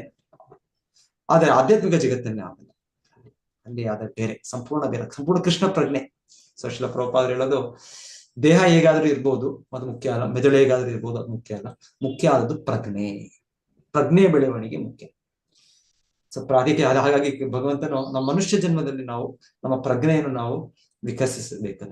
ಅದನ್ನ ಕೆಳಗೆ ತಮೋಗುಣದಿಂದ ರಜೋಗುಣದಿಂದ ಸತ್ವಗುಣ, ಅದನ್ನು ಕೂಡ ನಾವು ಮೇಲೆ ಕೃಷ್ಣ ಪ್ರಜ್ಞೆ ಹಂತಕ್ಕೆ ಬರ್ಬೇಕು. ನಾವು ಇಲ್ಲ ನಾವು ಅದನ್ನ ಮುಂದುವರೆದ್ವಿ, ನಾನು ಈ ಮಾನವ ಜನ್ಮ ಸಿಕ್ಕಿದ್ರು ಕೂಡ ನಾನು ತಾಮಸಿಕ ಗುಣದಲ್ಲೇ ಆ ರೀತಿಯ ಒಂದು ವಿಚಾರ ಮನಸ್ಸಿನಲ್ಲಿ ವಿಚಾರಗಳು ಬರ್ತವೆ, ಆ ರೀತಿಯ ವಿಚಾರಗಳು. ಇಲ್ಲ ಅಂದ್ರೆ ಚಟುವಟಿಕೆಯಲ್ಲಿ ಆ ರೀತಿಯ ಚಟುವಟಿಕೆಗಳು ನಾನು ಮಾಡ್ತಾ ಇದ್ದಾರೆ. ಕೃಷ್ಣಗೆ ಹೇಳ್ತಾರೆ ಗೀತೆಯಲ್ಲಿ, ಅದೋ ಗಚ್ಚಂತಿ ತಾಮಸಃ. ನಾನು ಮತ್ತೆ ಪ್ರಾಣಿ ವರ್ಗಕ್ಕೋ ಇಲ್ಲಾಂದ್ರೆ ತಾಮಸಿಕ ಇದಕ್ಕೆ ಇದನ್ನು ಪಡಿತೇನೆ. ಇಲ್ಲ ನಾನು ರಾಜಸ ಗುಣವನ್ನು ಬೆಳೆಸ್ಕೊಂಡಿದ್ರೆ, ಆ ರೀತಿಯ ಚಿಂತನೆ, ಆ ರೀತಿಯ ಚಟುವಟಿಕೆ ನಾನು ಮಾಡ್ತಾ ಇದ್ರೆ, ಬೇರೆಯವ್ರಿಗೆ ಹಿಂಸೆ, ಬೇರೆಯವ್ರಿಗೆ ನೋವು ಕೊಡೋದು, ತಮಗುಣದಲ್ಲಿ ಹೆಚ್ಚು, ರಜೋಗುಣದಲ್ಲೂ ಇದೆ. ಸೊ ಮಾಡ್ತಾ ಇದ್ರೆ ನನಗೆ ಮತ್ತೆ ಆ ತರ ಸೂಕ್ತ ದೇಹ ನನಗೆ ಸಿಗುತ್ತೆ. ಮಧ್ಯೆ ತಿಷ್ಟಂತಿ ರಾಜಸ, ಊರ್ಧ್ವಂ ಗಚ್ಚಂತಿ ಸತ್ವಗುಣದಲ್ಲಿ ಇದ್ರೆ ನಾನು ಬೇರೆಯವ್ರಿಗೆ ಒಳ್ಳೇದೇ ನಾನು ಬಯಸಿದ್ರೆ ನಾನು ಅವಾಗ ಆ ರೀತಿಯ ಒಂದು ನಾನು ಇದ್ರೆ ಅಟ್ಲೀಸ್ಟ್ ನೆಕ್ಸ್ಟ್ ಜನ್ಮದಲ್ಲಿ ನನಗೆ ಒಂದು ಊರ್ಧ್ವಲೋಕ ಅಂದ್ರೆ ಉನ್ನತ ಲೋಕದಲ್ಲಿ ಈ ರೀತಿಯ ದೇವತೆಗಳ ಒಂದು ಸಂಘ ಸಿಗ್ಬೋದು, ಋಷಿ ಮುನಿಗಳ ಸಂಘ ಸಿಗ್ಬೋದು. ಸತ್ವಗುಣ ಇದು ನನಗೆ ಅವಲಂಬಿಸಿದೆ. ನಾನು ಯಾವ ಪ್ರಜ್ಞೆಯನ್ನು ಬೆಳೆಸ್ತೇನೆ, ಯಾವಾಗ ಹೇಗೆ ಇರ್ತೇನೆ, ಅದ್ರ ಮೇಲೆ ನೆಕ್ಸ್ಟ್ ನಮ್ಗೆ ಜನ್ಮ. ಆದ್ರೆ ಅಷ್ಟೇ ಅಲ್ಲ, ಪ್ರಭುಪಾದ ಹೇಳ್ತಾರೆ ಅವಕಾಶ ಇದೆ ನಮ್ಗೆ ಕೃಷ್ಣ ಪ್ರಜ್ಞೆ ಪಡಿಬೋದು. ಏನಾದ್ರೂ ಹಿನ್ನೆಲೆ ಇರ್ಬೋದು, ಇಷ್ಟು ಹೀಗೆ ಬಂದಿರ್ಬೋದು ನಾವು, ಆದ್ರೆ ಕೃಷ್ಣ ಪ್ರಜ್ಞೆ ನೆಲೆಗೆ ನಾವು ಸೇರಿಸ್ಬಿಟ್ರೆ ವಿಶೇಷವಾಗಿ ನಾವು ವೈಕುಂಠ ಜಗತ್ತು, ಭಗವಂತನ ಧಾಮವನ್ನು ಪಡಿಬಹುದು. ಭಗವಂತನ ಆ ನೆಲೆ ಅದು ನಮ್ಮ ನಿಜವಾದ ನೆಲೆ. ಆ ಪ್ರಜ್ಞೆ ನಮ್ಮ ನಿಜವಾದ ಪ್ರಜ್ಞೆ. ಅದು ಯಾವ ಇದ್ರ ಮೇಲೂ ಅವಲಂಬಿಸಿಲ್ಲ, ಯಾವ ದೇಹದ ಮೇಲೂ ಅವಲಂಬಿಸಿಲ್ಲ. ಇದು ಕೂಡ ನೋಡ್ತೇವೆ ನಾವು, ಕೆಲವೊಮ್ಮೆ ಕೇಳ್ತೇವಲ್ಲ, ಯಾರು ಭರತ್ ಮಹಾರಾಜರು ಅವ್ರಿಗೆ ಶಾಪ ಆಗಿ ಅವರು ಜಿಂಕೆಯಾಗಿ ಹುಟ್ಟಿದ್ರು. ಆದ್ರೆ ಜಿಂಕೆ ಸಾಧಾರಣ ಜಿಂಕೆ ಅಲ್ಲ, ಅವರು ಆ ಜಿಂಕೆಯ ದೇಹದಲ್ಲೂ ಕೂಡ ಅವ್ರಿಗೆ ನೆನಪಿತ್ತು, ನಾನು ಹಿಂದೆ ಭರತ ಮಹಾರಾಜನಾಗಿದ್ದೆ, ಏನೋ ಒಂದು ಅಕಸ್ಮಾತ್ ಆಗಿ ನನ್ನ ಒಂದು ಪತನಗೊಳ್ತು, ನಾನು ಭೌತಿಕವಾಗಿ ನನ್ನ ಆಧ್ಯಾತ್ಮಿಕ ಸ್ತರದಿಂದ ಮತ್ತೆ ನಾನು ಪತನಗೊಂಡೆ. ಸೊ ಆ ಜಿಂಕೆಯ ದೇಹದಲ್ಲೂ ಕೂಡ ಅವ್ರು ಭಕ್ತಿ ಮಾಡ್ತಾರೆ. ಅವ್ರು ಎಲ್ಲಿ ಆ ಋಷಿಮನೆಗಳಿದ್ದಾರೆ ಅಲ್ಲಿ ಹೋಗಿ ಅಲ್ಲಿ ಭಾಗವತವನ್ನು ಕೇಳೋದು, ವಿಚಾರವನ್ನು, ಮತ್ತೆ ಅಲ್ಲಿ ಪ್ರಸಾದವನ್ನೇ ಸ್ವೀಕರಿಸೋದು. ಸೊ ಸಾಮಾನ್ಯ ಜಿಂಕೆ ಅಲ್ಲ ಅದು, ಅವ್ರಾಗ್ಲೇ ಅವರು ಅಲ್ಲಿ ಕೃಷ್ಣ ಪ್ರಜ್ಞೆ ನೆಲೆಯಲ್ಲಿರೋ ಒಂದು ವ್ಯಕ್ತಿ. ಹೀಗೆ ಬಹಳ ಕೇಳ್ತೇವೆ ನಾವು. ಈಗ ಮಧ್ವಾಚಾರ್ಯರಲ್ಲಿ ಎಲ್ಲೂ ಕೇಳ್ತೇವಲ್ಲ, ಅವ್ರು ಪ್ರವಚನ ಕೊಡ್ತಾ ಇದ್ರೆ ನಿಮಗಿನ್ನ ಹೆಚ್ಚು ಗೊತ್ತಿರ್ಬೋದು ಅದು. ಅವ್ರಿಗೆ ಇದನ್ನ ನಮ್ಗೆ ಎಕ್ಸ್ಪ್ಲನೇಷನ್ ಅರ್ಥ ಆಗ್ತಾ ಇಲ್ಲ, ಇದಕ್ಕೆ ಎಕ್ಸ್ಪ್ಲನೇಷನ್ ಯಾರು ಕೊಡ್ತಾರೆ ಅಂತಂದ್ರೆ ಅವ್ರ ಒಂದು ಎತ್ತಿಗೆ ತೋರಿಸ್ತಾರಂತೆ ಒಂದು ಆಕ್ಸ್, ಎಲ್ಲಿ ಯಾವುದು ಆ ಮಧ್ವಾಚಾರ್ಯರ ಪುಸ್ತಕಗಳನ್ನೆಲ್ಲ ಹೊರ್ಕೊಂಡು ಬರ್ತಾರೆ. ಸೊ ಹೇಳ್ತಾರೆ ಅದು ಕೊಡುತ್ತೆ ಅಂತ ಹೇಳ್ತಾರೆ. ಎಲ್ಲರೂ ಏನಿದು ಈ ಎತ್ತು ಇವರ ಟೀಕೆಯನ್ನು ಎಕ್ಸ್ಪ್ಲೇನ್ ಮಾಡುತ್ತಾ ಅಂತ. ಆಕ್ಚುಲಿ ಅವರು ದೊಡ್ಡ ಭಕ್ತರವರು. ನಂತರ ಅವರು ಜಯತೀರ್ಥ ಆಚಾರ್ಯ ಹಾಗೆ ಹುಟ್ಟಿ ಬರ್ತಾರೆ, ಬಂದು ಮಧ್ವಾಚಾರ್ಯರದು ಎಲ್ಲ ಎಷ್ಟೋ ಟೀಕೆಗಳೆಲ್ಲ ಅವ್ರು ಎಕ್ಸ್ಪ್ಲೇನ್ ಮಾಡ್ತಾರೆ. ಎನಿವೆ, ಸೊ ಇದೆಲ್ಲ ಸಾಮಾನ್ಯ ವ್ಯಕ್ತಿಗಳಲ್ಲ, ಎಲ್ಲ ದೇವತೆಗಳು, ಎಲ್ಲ ಆಚಾರ್ಯರು ಇವರೆಲ್ಲ. ಸೊ ದೇಹ ಹೇಗಾದ್ರೂ ಇರ್ಬೋದು, ಪ್ರಜ್ಞೆ ಮುಖ್ಯ, ಪ್ರಜ್ಞೆ ಬೆಳವಣಿಗೆ ಮುಖ್ಯ. ನಾವೆಷ್ಟು ವಿಕಾಸಗೊಳಿಸ್ತೇವೆ ಅದು ನಮ್ಮ ಕೈಯಲ್ಲಿದೆ. ಶಿಲಪ್ರಭುಪಾದ ಬಹಳ ಚೆನ್ನಾಗಿ ಹೇಳ್ತಾರೆ ನೋಡಿ. ನಾನು ಕೂತಿದ್ದೇನೆ, ಶಿಲಪ್ರಭುಪಾದ ಒಂದು ಪ್ರವಚನ ಕೊಡ್ತಾ ಹೇಳೋದು ಶಿಷ್ಯರಿಗೆ. ಸೊ ಇದ್ರ ಮೇಲೆ ಒಂದು ಆಸನದ ಮೇಲೆ ಒಂದು ಬೆಡ್ ಬಗ್ ಅಂದ್ರೆ ಏನ್ ಹೇಳ್ತೀವಿ ನಾವು, ಸೊಳ್ಳೆ ಮತ್ತೆ ಏನ್ ಹೇಳ್ತೀವಿ, ತಿಗಣೆ. ಎಸ್. ಸೊ ತಿಗಣೆ ಇದೆ, ಅದು ಇಲ್ಲೇ ಕೂತಿದೆ, ಅದು ನಾನು ಕೂಡ ಕೂತಿದ್ದೇನೆ, ಶಿಲಪ್ರಭುಪಾದ ಕೂತಿದ್ದಾರೆ ಅಲ್ಲಿ. ಪ್ರಭುಪಾದರು ಹೇಳ್ತಾರೆ, ಆದರೆ ಅದು ಏನ್ ಮಾಡುತ್ತೆ, ತಿಗಣೆದು ಏನ್ ಕೆಲಸ, ಆ ತಿಗಣೆದು ಇನ್ನೊಬ್ಬ ವ್ಯಕ್ತಿ ಇದು ಯಾರಿದ್ದಾರೋ ಅಲ್ಲಿ ಅವ್ರದ್ದು ರಕ್ತವನ್ನು ಹೀರೋ ಕೆಲಸ. ಸೊ ಕೂತಿರೋದಂದ್ರೆ ಒಂದೇ ಸ್ಥಾನ ಇದೆ, ಆದ್ರೆ ಆ ಒಂದು ಕ್ರಿಮಿ ಅದರ ಪ್ರಜ್ಞೆ ಆಗಿದೆ. ಏನ್ ಮಾಡೋದು, ಆ ಪ್ರಜ್ಞೆ ಇರೋದ್ರಿಂದ ಅದಕ್ಕೆ ಆ ಸ್ಥಳದಲ್ಲಿ ಕೂತ್ರು ಕೂಡ ಅದು ತಿಗಣೆ. ಅದೇ ಶಿಲಪ್ರಭುಪಾದರು ಹೇಳ್ತಾರೆ, ನಾನು ಕೃಷ್ಣ ಪ್ರಜ್ಞೆ ಬೆಳೆಸಿದೀನಿ. ಶಿಲಪ್ರಭುಪಾದರು ಶುದ್ಧ ಭಕ್ತರು, ಆಚಾರ್ಯ, ಉದಾಹರಣೆಗೆ ಹೇಳೋದು ಅವ್ರು ಅಷ್ಟರ ಮಟ್ಟಿಗೆ ಅವರು ಕೃಷ್ಣಾಚಾರ್ಯವರು. ಸೊ ಹಾಗೆ ಹೇಳ್ತಾರೆ, ನಾನು ನಿಮ್ಮ ಗುರುಗಳನ್ನ, ನಿಮಗೆ ಮಾರ್ಗದರ್ಶಕ ಇದು ಗುರು. ಸೊ ಹೀಗೆ ಪ್ರಜ್ಞೆ ಒಂದೇ ಸ್ಥಳ, ಒಂದೇ ಇದು, ಆದರೆ ಪ್ರಜ್ಞೆ ಮೇಲೆ ಅವಲಂಬಿಸಿದೆ. ಅದೇ ಯಾಕಂದ್ರೆ ಶಿಲಪ್ರಭುಪಾದರು ಕೃಷ್ಣ ಪ್ರಜ್ಞೆ ಬೆಳೆಸಿರೋದ್ರೆ ಎಲ್ಲರಿಗೂ ಜಗದ್ಗುರು, ಅವರೆಲ್ಲ ಲೋಕಕ್ಕೆ ಅವರು ನಮಗೆ ಸಂಸ್ಥಾಪಕ ಆಚಾರ್ಯರು ಇಷ್ಟು ಸಮಯಕ್ಕೆ. ಸೊ ಏನಿದೆ, ಸೊ ಇದು ಮುಖ್ಯ, ಪ್ರಜ್ಞೆಯನ್ನು ಬೆಳೆಸೋದು ನಾವು ಮುಖ್ಯ. ಸೊ ಪ್ರಜ್ಞೆಯನ್ನು ನಾವು ಬೆಳೆಸ್ಬೇಕು. ಏನಾದ್ರೂ ಹಿನ್ನೆಲೆ ಇರಬೇಕು, ಹಿನ್ನೆಲೆ ದೇಹದ ಹೇಗಾದ್ರೂ ಇರಬಹುದು. ಮಾಯೆಯ ಬಹುರೂಪಯ. ಸೊ ಮಾಯೆ ಇದರಿಂದ ಬೇರೆ ಬೇರೆ ರೂಪಗಳು ನಮಗೆ ಸಿಗುತ್ತೆ. ನಮ್ಮ ಇಚ್ಛೆಗಳನ್ನು ಪೂರೈಕೆ ಮಾಡ್ಲಿಕ್ಕೆ ಬೇರೆ ಬೇರೆ ಇದು ಸಿಗುತ್ತೆ ನಮಗೆ. ಸೊ ಭೌತಿಕ ಜಗತ್ತಿನ ನಮ್ಗೆ ಶ್ರೀ ಐಶ್ವರ್ಯ ಪ್ರಜೇಪ್ಸವ. ಶ್ರೀ ಅಂದ್ರೆ ಒಂದು ತುಂಬಾ ಸುಂದರವಾದ ದೇಹ ಬೇಕು ನಮ್ಗೆ, ಸೌಂದರ್ಯವಾಗಿರೋದು, ಯೌವನವಾಗಿರೋದು. ಐಶ್ವರ್ಯ, ತುಂಬಾ ಧನ ಬೇಕು ನಮ್ಗೆ. ಪ್ರಜಾ ಇಪ್ಸವ ಅಂದ್ರೆ ನನ್ನ ಕುಟುಂಬ, ನನ್ನ ಮಕ್ಕಳು ಎಲ್ಲ ಒಂದು ಒಳ್ಳೆ ಮನೆತನ, ಒಳ್ಳೆ ಇದು ಶ್ರೀಮಂತಿಕೆ ಇದರಲ್ಲಿದ್ದು ಅವರು ಬುದ್ಧಿವಂತರಾಗಿರು. ಶ್ರೀ ಐಶ್ವರ್ಯ ಪ್ರಜೇಪ್ಸ, ಇದು ನಮ್ಮೆಲ್ಲರ ಭೌತಿಕ ಇಚ್ಛೆ. ಆದ್ರೆ ಇದೆಲ್ಲ ಹೇಗಾದ್ರೂ ಇರ್ಬೋದು. ಶ್ರೀ ಇಲ್ಲ ಒಂದೊಂದ್ಸಲ ಇನ್ನ ಶ್ರೀ ಅಂದ್ರೆ ಸೌಂದರ್ಯ ಹೇಳುತ್ತೆ. ಅದ್ರ ನಮ್ಗೆ ಹೇಗೆ ಅಂಟ್ಕೊಂಡಿರ್ತೀವಿ ಅಂದ್ರೆ ಜನ್ಮ ಐಶ್ವರ್ಯ ಶ್ರುತ ಶ್ರೀ ಯದಮಾನ ಮದ ಕುಮಾರ್ ನೈವಾರತಿ ಅಭಿಧಾತುಂ ವೈ ತ್ವಾಮ ಕಿಂಚನ ಗೋಚರ. ಇದಕ್ಕೆ ಈ ರೀತಿಯ ಒಂದು ಇದಕ್ಕೆ ಆ ದೇಹಕ್ಕೆ, ಅದರ ಸೌಂದರ್ಯಕ್ಕೆ ಅಂಟ್ಕೊಂಡಿದ್ರೆ ಅದಕ್ಕೆ ತುಂಬಾ ಒಂದು ಇದು ಪ್ರಾಮುಖ್ಯತೆ ಕೊಟ್ಟು ಅದರ ಮೇಲೆ ನಾವು ಅಹಂಕಾರ ಬೆಳೆಸ್ಕೊಂಡ್ರೆ ಆಗ್ಲೂ ಕೂಡ ಕುಂತಿದೇವಿಯವರು ಹೇಳ್ತಾರೆ, ನಾವು ಕೃಷ್ಣನನ್ನು ತುಂಬಾ ಇದರಾಗಿ ವಿನೀತವಾಗಿ ನಮ್ರ ಭಾವದಿಂದ ಕರೀಲಿಕ್ಕೆ ಆಗೋದಿಲ್ಲ. ಸೊ ಎನಿವೆ, ಒಂದೊಂದ್ ಕಡೆ ಒಂದ್ಸಲ ಅದು ನಮ್ಗೆ ನೆಗೆಟಿವ್ ಆಗೂ ಆಗ್ಬೋದು, ನೆಗೆಟಿವ್ ಆದರೂ ಆಗ್ಬೋದು. ಶ್ರೀ ಐಶ್ವರ್ಯ ಶ್ರುತಶ್ರೀ, ಜನ್ಮ ಐಶ್ವರ್ಯ ಶ್ರುತಶ್ರೀ. ಆದರೆ ಪ್ರಭುಪಾದರು ಇನ್ನೊಂದ್ ಕಡೆ ಎಲ್ಲ ಹೇಳ್ತಾರೆ, ಅವರ ಅಮೆರಿಕನ್ ಶಿಷ್ಯರಿಗೆ ಅವರು ಪ್ರವಚನ ಕೊಡ್ತಾ ಹೇಳ್ತಾರೆ, ನಿಮ್ಮ ದೇಶದಲ್ಲಿ ಜನ್ಮ, ಅಮೆರಿಕನ್ ದೇಶ, ಸೊ ನಂಬರ್ 1 ದೇಶ ವಿಶ್ವದಲ್ಲಿ, ನಿಮಗೆಲ್ಲ ತುಂಬಾ ಒಂದು ರೀತಿ ಅದ್ರ ಮೇಲೆ ಗರ್ವ ಇದೆ, ನಿಮಗೆ ಜನ್ಮ ಐಶ್ವರ್ಯ, ಅಷ್ಟು ಶ್ರೀಮಂತರು ನೀವೆಲ್ಲ ನೀವು. ಸೊ ಜನ್ಮ ಐಶ್ವರ್ಯ ಶ್ರುತ, ಎಜುಕೇಶನ್, ತುಂಬಾ ದೊಡ್ಡ ದೊಡ್ಡ ವಿಶ್ವವಿದ್ಯಾಲಯ ಎಲ್ಲ ಮಾಡಿ ಮೆಟೀರಿಯಲ್ ಎಜುಕೇಶನ್ ಇದೆ ನಿಮ್ಗೆ. ಶ್ರೀ ಸೌಂದರ್ಯ, ತುಂಬಾ ಇದಾಗಿ ನೀವು ಎಲ್ಲರಿಗೂ ಕೂಡ ಆಕರ್ಷಣೆ, ನಿಮ್ಮನ್ನ ನೋಡಿದ್ರೆ ನಿಮ್ಮ ಇದನ್ನು ದೇಹದ ಇದು. ಸೊ ಪ್ರಭುಪಾದರು ಹೇಳ್ತಾರೆ, ಇದೆಲ್ಲವೂ ಕೂಡ ಭೌತಿಕವಾಗಿರೋದ್ರಿಂದ ಎಷ್ಟೇ ಆದ್ರೂ ಆಧ್ಯಾತ್ಮಿಕವಾಗಿ ಇದೆಲ್ಲ ಒಂದು 0. ಜನ್ಮ ಎಷ್ಟೇ ಒಳ್ಳೆ ಜನ್ಮ ಇರ್ಬೋದು, ಅದೊಂದು 0ನೇ, ಅದು ಭೌತಿಕವಾದದ್ದು 0ನೇ. ಐಶ್ವರ್ಯ ಕೂಡ ಹಾಗೆ, ಜನ್ಮ ಐಶ್ವರ್ಯ ಶ್ರುತ, ಆ ಜ್ಞಾನವೂ ಕೂಡ ಹಾಗೆ. ಶ್ರೀ ಅದು ಕೂಡ ಭೌತಿಕವಾಗಿ. ಆದ್ರೆ ಆಧ್ಯಾತ್ಮಿಕವಾಗಿ ನೀವು ಕೃಷ್ಣನನ್ನು ಸೇರಿಸಿದ್ರೆ, ನಿಮ್ಮ ಜೀವನದಲ್ಲಿ ನೀವು ಕೃಷ್ಣ ಭಕ್ತರಾದರೆ, ಕೃಷ್ಣ ಒಂದು ಇದ್ದಾಗೆ. ಸೊ ಹೇಳ್ತಾರೆ, ಆಗ ಆ ಒಂದು ಪಕ್ಕದಲ್ಲಿ ಈ 0ಗಳು 0 0 0 0 ಇನ್ನ ಹೆಚ್ಚು ಬೆಲೆ ಆಗುತ್ತೆ. ಸೊ ಆ ಕೃಷ್ಣನ ಸೇರಿಸಿ. ಸೊ ಕೃಷ್ಣ ಪ್ರಜ್ಞೆ ಮುಖ್ಯ, ಆ ಪ್ರಜ್ಞೆಯ ಬೆಳವಣಿಗೆ ಮುಖ್ಯ.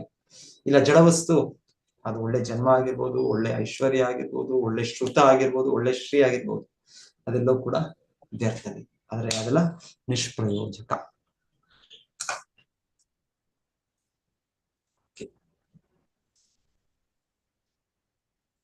ಇನ್ಫ್ಯಾಕ್ಟ್ ಕರೆಕ್ಟ್, ತುಳಸಿ ಮಹಾರಾಣಿ ದೇಹ ನೋಡಿದ್ರೆ, ಹಾಗೆ ನೋಡಿದ್ರೆ ಅವರೊಂದು ಗಿಡದ ರೂಪದಲ್ಲಿದ್ದಾರೆ. ಆದ್ರೆ ನಾವು ಅವ್ರನ್ನ ಪೂಜಿಸ್ತೇವೆ, ನಮಸ್ಕರಿಸ್ತೇವೆ, ನಾವು ಅವರ ಗುಣಗಳನ್ನು ಮಾಡ್ತೇವೆ, ಮತ್ತೆ ಅವರ ಪ್ರದಕ್ಷಿಣೆ, ಅವರ ನೋಡಿದ್ರು ಹೇಳ್ತಾರೆ, ತುಳಸಿ ಮಹಾರಾಣಿ ಅವರ ನೋಡಿದ್ರೆ, ಅವರ ಸ್ಪರ್ಶ ಮಾಡಿದ್ರೆ, ಅವರ ಇದರ ಕೆಳಗೆ ಅವರ ಇದನ್ನು ಆ ಧೂಳನ್ನು ನಾವು ಹಾಕೊಂಡ್ರೆ, ಇದೆಲ್ಲ ನಮಗೆ ಕೃಷ್ಣ ಪ್ರಜ್ಞೆಯನ್ನು ಮೂಡಿಸಿ, ನಮ್ಗೆ ಶುದ್ಧ ಪ್ರಜ್ಞೆಯನ್ನು ಮೂಡಿಸುತ್ತೆ. ಅಷ್ಟು ಪ್ರಭಾವಶಾಲಿ ಅವರ ದರ್ಶನ, ಅವರ ಒಂದು ಇದೆ. ಎಷ್ಟೋ ಯಾನಿ ಕಾನಿ ಚಾಪಾಪಾನಿ ಬ್ರಹ್ಮಾತಿ ಕಾನಿ ಚ ತಾನಿ ತಾನಿ ಪ್ರಾಣಾಶ್ಯಂತಿ ಪದೇ ಪ್ರದಕ್ಷಿಣ ಪದೇ. ಸೊ ಇದು ನಾವು ಭೌತಿಕವಾಗಿ ಇದು ವಿಜ್ಞಾನ ಮೂಲಕ ಹೇಗೆ ಇದು ರೀತಿ ಅರ್ಥ ಮಾಡ್ಕೊಳ್ಳೋದು, ಶಾಸ್ತ್ರದ ಆಧಾರದ ಮೇಲೆ ನಾವು ಅರ್ಥ ಮಾಡ್ಕೊಳ್ಳೋದು. ಆಮೇಲೆ ನಾವು ಮಾಡ್ತಾ ನಮಗೂ ಅನುಭವ ಬರುತ್ತೆ ನಮಗೆ. ಸೊ ಹೇಳ್ತಾರೆ, ಹರಿದಾಸ್ ಠಾಕೂರರು ಏನು ಮಾಡ್ತಾ ಇರಲಿಲ್ಲ. ಹರಿದಾಸ್ ಠಾಕೂರರು ಅವರು ಯಾವ ಮೂರ್ತಿ ಸ್ಥಾಪನೆ ಕೂಡ ಮಾಡಲಿಲ್ಲ. ಅವ್ರಿಗೆ ಕೇವಲ ತುಳಸಿ ಮಹಾರಾಣಿ, ತುಳಸಿ ಕಟ್ಟೆ ಅವರ ಎದುರ ಕೂತು ಅವರು 3 ಲಕ್ಷ ನಾಮವನ್ನು ಜಪಿಸ್ತಾರೆ. ಹರೇ ಕೃಷ್ಣ ಕೃಷ್ಣ ಕೃಷ್ಣ ಹರೇ ಹರೇ, ಹರೇ ರಾಮ ರಾಮ ರಾಮ ಹರೇ. ಸೊ ನಮಗೂ ಕೂಡ ಆತರ ತುಳಸಿ ಮಹಾರಾಣಿ ಅವರ ಎದುರು, ಅವರ ಸುತ್ತು ಮಾಡೋದಕ್ಕೆ ಅಷ್ಟು ನಾವು ಜಪ ಮಾಡೋದು ಅಷ್ಟು ಪ್ರಭಾವ ಇದೆ. ಮತ್ತೆ ಕೃಷ್ಣನಿಗೆ ನಾವು ಅರ್ಪಣೆ ಮಾಡುವಾಗ ಅವರೇ ಮುಖ್ಯ. ಎಲ್ಲಾ ಪದಾರ್ಥಗಳಲ್ಲಿ ಹೇಳ್ತಾರೆ, ಏನಿಲ್ಲ ಅಂದ್ರೆ ತುಳಸಿ ಅವರೊಂದು ಎಲೆಯನ್ನು ಹಾಕಿದರೆ ಆಯ್ತು, ಕೃಷ್ಣ ಸ್ವೀಕರಿಸ್ತಾನೆ. ಸೊ ಇದು ಹೇಗೆ ನಾವು ಭೌತಿಕವಾಗಿ ಇದನ್ನ ಈ ಭೌತಿಕ ವಿಜ್ಞಾನ ಮೂಲಕ ಈ ರೀತಿ ತಿಳ್ಕೊಳ್ಳೋದು. ಎಸ್, ಸೊ ಆಗತ್ತೆ, ಇದು ಕ್ರಮೇಣ ನಮ್ಗೆ ಸಾಕ್ಷಾತ್ಕಾರ ಭಗವಂತ ಕೃಪೆಯಿಂದ ಆಗುತ್ತೆ.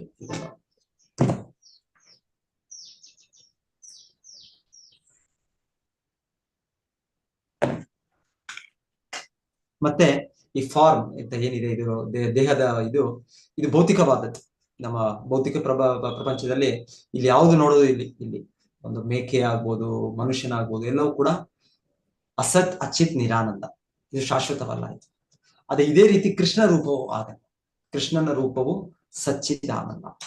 ಸೊ ವೈಕುಂಠ ಜಗತ್ತಿನಲ್ಲಿ ಯಾವುದೇ ರೂಪಗಳಿದ್ರು ಕೂಡ ಅಲ್ಲಿರೋದು ಎಲ್ಲವೂ ಕೂಡ ಸಚ್ಚಿದಾನಂದ, ಅದು ಶಾಶ್ವತವಾದ ರೂಪಗಳು. ಅಲ್ಲೂ ಇದೆ ಎಲ್ಲ ಇದೇ ತರ ಗಿಡ ಮರಗಳ, ಪ್ರಾಣಿಗಳ, ಎಲ್ಲ ಕ್ರಿಮಿಗಳ, ಜೇನು, ಇದೆಲ್ಲ ಇದೇ ರೂಪಗಳಿವೆ. ಆದರೆ ಅವೆಲ್ಲವೂ ಕೂಡ ಆಧ್ಯಾತ್ಮಿಕವಾದ.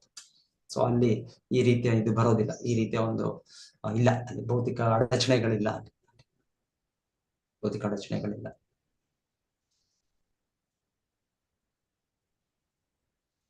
ಸೊ ಕೃಷ್ಣನ ರೂಪ ನಾವು ಹೇಳೋದು, ಶಾಸ್ತ್ರ ಹೇಳೋದು ಸಚ್ಚಿದಾನಂದ ವಿಗ್ರಹ.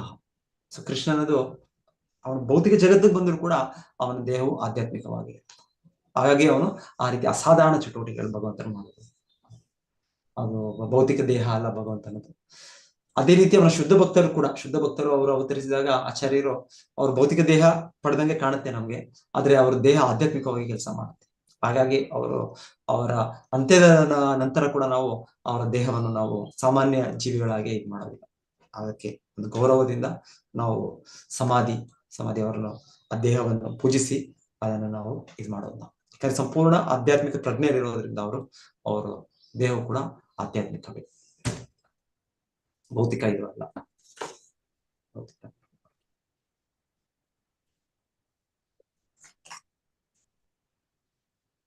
ಸೊ ಇಲ್ಲ ಅಂದ್ರೆ ಈ ಥಿಯರಿ ಆಫ್ ಎವಲ್ಯೂಷನ್ ಪ್ರಕಾರ ಅವ್ರದ್ದು ಇದು ಕೂಡ ಇದೆ, ಮೆದುಳು ಕೂಡ ಅದ್ರ ಬೆಳವಣಿಗೆ ಕೂಡ ಹೇಳ್ತಾರೆ.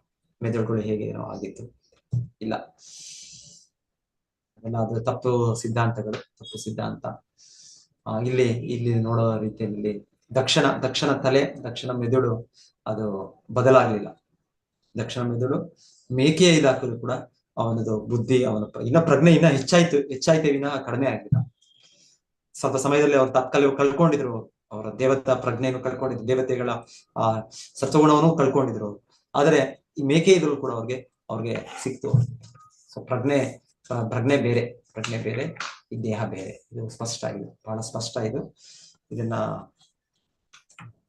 ಇದರ ಬೆಳವಣಿಗೆ ನಮ್ಮ ಸಂಪೂರ್ಣ ನಮ್ಮ ಪ್ರಯತ್ನ ಪ್ರಜ್ಞೆ ಬೆಳವಣಿಗೆ. ಹೇಗೆ ನಾವು ಪ್ರಜ್ಞೆಯನ್ನು ಬೆಳೆಸೋದು, ಕೃಷ್ಣ ಪ್ರಜ್ಞೆ. ಸೊ ಹೋಲ್ ನಮ್ಮ ಇದೆ ಅಂತಾರಾಷ್ಟ್ರೀಯ ಕೃಷ್ಣ ಪ್ರಜ್ಞಾ ಸಂಘ ಶ್ರೀ ಪ್ರಭುಪಾದ ಮಾಡೋದು ಕೃಷ್ಣ ಪ್ರಜ್ಞೆ, ಕೃಷ್ಣನ ಇದನ್ನು ನಾವು ಬೆಳೆಸೋದು.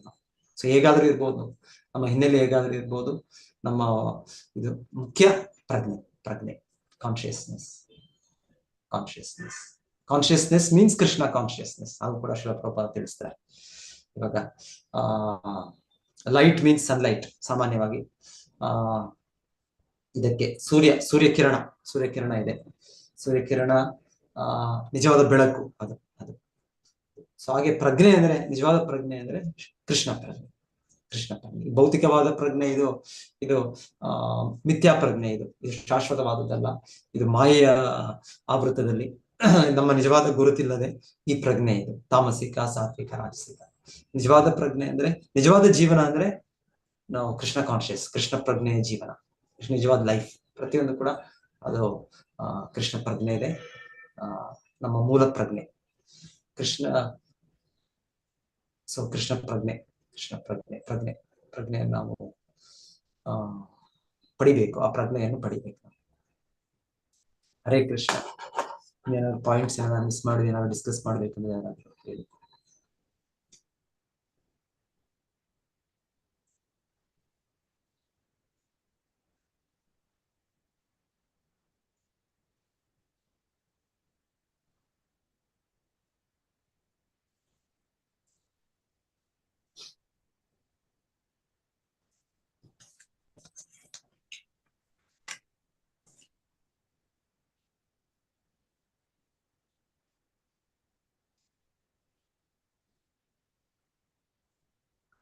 ಇದೇ ರೀತಿಯಲ್ಲಿ ಕೆಲವು ವಿಷಯಗಳು ನಮಗೆ ಮೊದಲಿಗೆ ಕೃಷ್ಣ ಪ್ರಜ್ಞೆಯಲ್ಲಿ ಬಂದಾಗ ಕಷ್ಟ ಆಗುವಂಥದ್ದು. ಸೊ ನಾನು ಯೋಚನೆ ಮಾಡ್ತಾ ಇದ್ದೆ,